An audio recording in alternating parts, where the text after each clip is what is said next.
Welcome back everybody to the Retrograde right here on Dead Jester Cinema.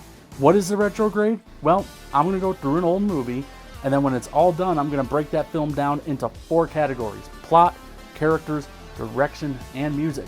And I'm going to assign a letter grade to each of those categories, and then when it's all said and done, I come up with an overall grade for the entire film itself. And on this edition of the Retrograde, we're going to look at the second sequel to Child's Play, which came out in 1991, Child's Play 3. The film opens up in a dormant good guy factory, which looks to have closed after the events of Child's Play 2. And as Chucky's remains from the last film are being removed, some of his blood drips down into the plastic being used to create a new doll. I mean, hell, all this could have been avoided had the crane operator not been a complete dumbass, but I guess then we wouldn't have a movie, would we? This brand new doll is gifted to the corporate asshole from part 2, and guess what? Mr. CEO here goes on to have a pretty chill night. Nah, I'm just kidding. Chucky gets free and kills him.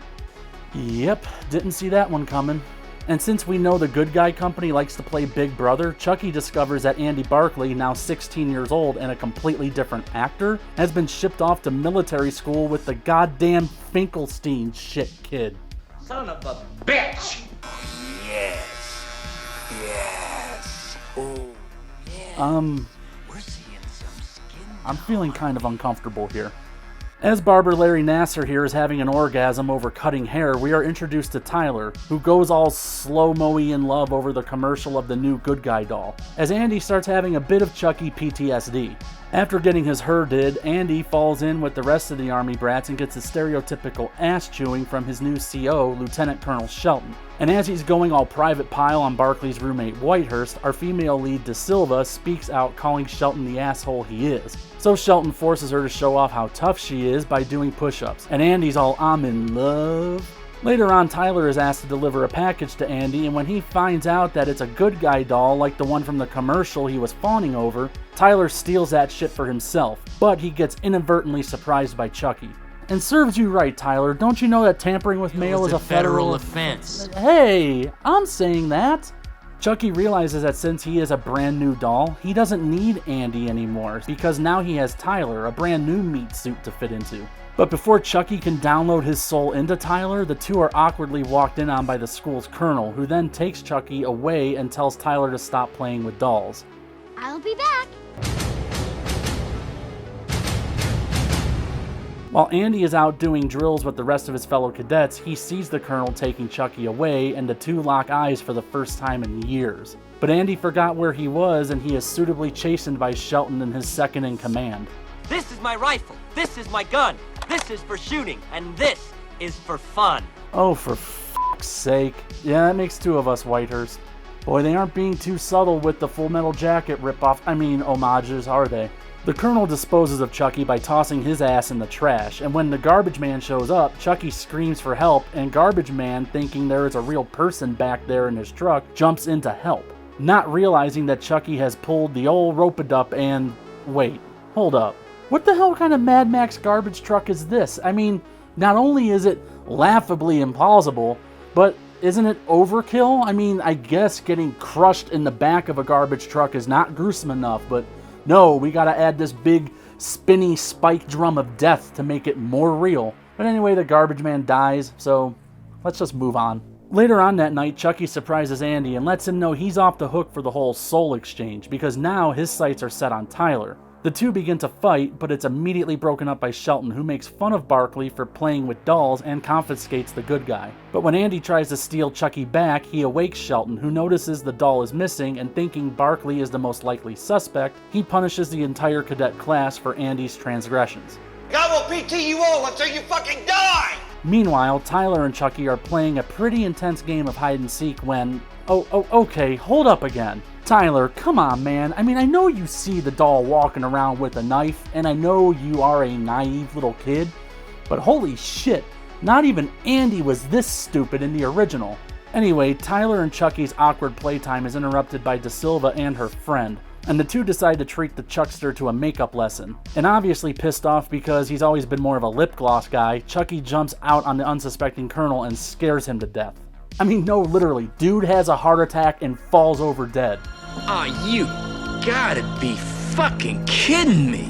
The next day at breakfast, Andy tries to warn Tyler about Chucky, but Tyler's all, "You're just being jealous because he's my friend now," so he gives Andy the cold shoulder. Meanwhile, Chucky realizes his kill quota is slacking a bit, so he goes to do some cutting of his own and kills Barber Orgasmo. However, as the kids are preparing for some Full Metal Capture the Flag paintball style, Chucky thinks that paintballing is for sissies and replaces all those paintball rounds with real-life rifle ammo. That night, after Barkley and Da Silva share some smooches, Andy is afraid that Chucky will go after Tyler, so he steals a map out of Shelton's tent and goes AWOL trying to find him. At this point, Tyler is off on a midnight stroll with his good guy bestie when Chucky tells him that he wants to take their friendship to the next level. What's the knife for? Oh, now you see the knife, Tyler? I mean, you never noticed it before? Like, maybe when you were playing hide and seek? Dum dum dum dum dum.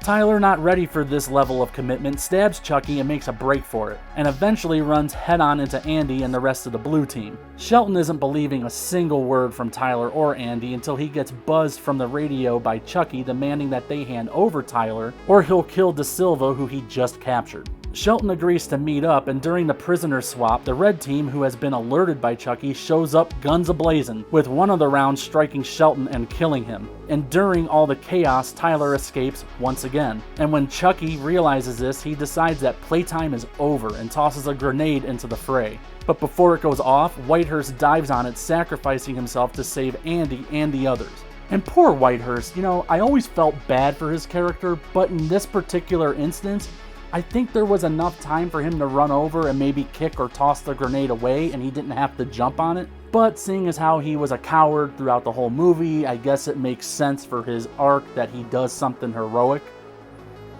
I guess. Anyway, Tyler makes it to a local fair that just happens to be going on in the middle of the woods. Like, that's not creepy at all. And he tries to get help from a security guard, but guess who got there first? And I just want to freeze frame it here because I love the absolute joy on this dude's face. It's hilarious. Too bad he dies. Andy and Da Silva arrive shortly after and see Chucky and Tyler disappearing into a park funhouse. And inside, Chucky once again goes butterfingers with Tyler and chases him around in what has got to be the biggest and most elaborate f***ing funhouse I have ever seen at a pop-up carnival. His quest is temporarily sidetracked, but Chucky shoots Da Silva, knocking her down and out, but not dead, leaving it up to Andy to save the day. While fleeing, Tyler gets stuck and Chucky moves in, only to get his face sliced off. Oh shit! Damn, just put some Neosporin on it and you'll be alright. Tyler uses this time to escape by running out of the... No, he's just climbing to the top of a foam mountain, because that's smart. Anyway, his dumbass gets knocked out and Chucky climbs on top of the aggro crag looking to finally make his soul deposit. But Andy manages to shoot him before he could finish the incantation, and Chucky falls into the most unsafe working hazard ever and gets slap-chopped to shit. Seriously though, like, no one ever thought to throw a cover over this fan or anything? Like, I hope OSHA isn't watching. Anyways, the film ends with Da Silva being loaded into an ambulance and Andy being arrested for whatever reason, and Tyler, well, I guess we don't really give a shit about him, and the park closes, bringing this film to a close. And that was Child's Play 3, an interesting experiment in what would it be like if Stanley Kubrick snorted a bunch of coke and decided to make a Chucky movie at the same time. But anyway, let's just toss this thing on over to the retrograder. The plot in this gets a C+. I gotta ding this one a little bit because it is essentially the same exact plot and structure as the previous two films, and by now it's starting to get a little stale.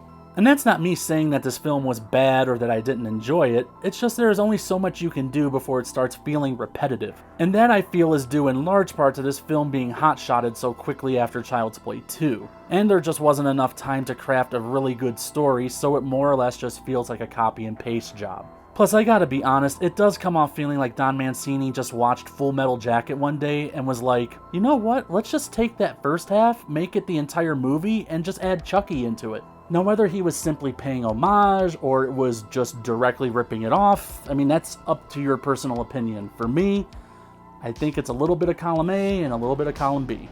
All that being said, however, I do really like the setting of the military academy. It's something different and unique that you don't really see a lot in horror movies, and I think they do a good job of exploiting the location itself for some interesting scenes, especially during the war games part at the end, which for my money might be the best part of the movie along with the climax at the fair.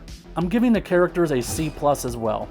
Nobody really stands out here in terms of the characters, not even Brad Dourif as Chucky, and that kind of is saying a lot. It is weird not seeing Alex Vincent back as Andy, but in terms of the story, it makes sense, as in no way could a 10-year-old boy believably pass for 16. But his replacement, Justin Whalen, does a pretty good job in the role. No real complaints.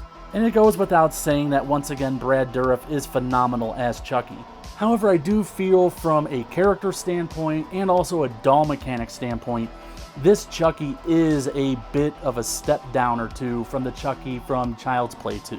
Even though I just sang Brad's praises a moment ago, I do feel like the dialogue is a bit stiff. Not from the performance, but more from the writing. It just doesn't feel as free and easy as it did in the last movie, and like I said, the doll effects and mechanics, while not horrible or bad, just seem like they aren't as clean, especially when it comes to the facial movements.